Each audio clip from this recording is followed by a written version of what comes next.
Faire la différence dans la vie des autres peut parfois avoir un impact sur la nôtre. Et je ne parle pas de l'impact cliché. Si tu aides ton prochain, ta vie changera pour toujours parce que tu es plus sympa et tu seras content avec toi-même. Oui, cela est aussi vrai, mais ici je parle de changer vers une déficience. Une déficience de bien, de confort, etc.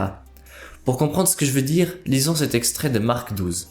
Et étant assis en face du trésor, Jésus observait comment la foule jetait de la monnaie dans le trésor. Et beaucoup de riches en jetaient beaucoup. Et quand fut venue une pauvre veuve, elle mit 2 petites pièces, soit un quart d'as.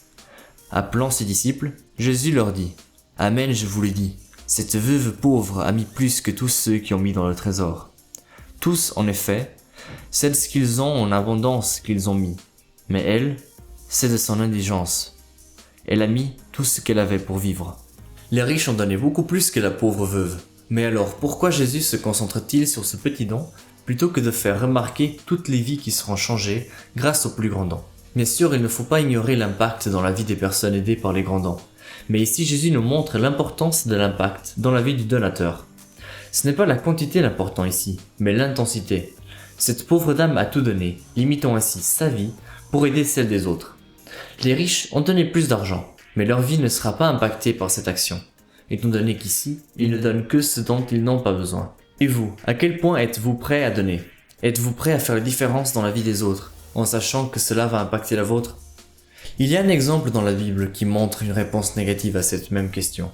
Un jeune riche demanda une fois à Jésus que devait-il faire de bon pour atteindre la vie éternelle. Jésus dit de respecter les commandements, et le jeune garçon affirme déjà les suivre. Jésus ajoute alors, « Si tu veux être parfait, va, vends tout ce que tu as, et donne-le aux pauvres. Tu auras un trésor dans les cieux. Et viens, suis-moi. » Entendant cette parole, le jeune homme s'en alla triste, car il avait beaucoup de possessions. Ce jeune homme n'eut pas le courage de donner plus que ce qu'il n'en avait pas besoin. Il en était conscient et c'est pour cela qu'il part triste. Faire la différence peut être difficile, même pour des petites actions.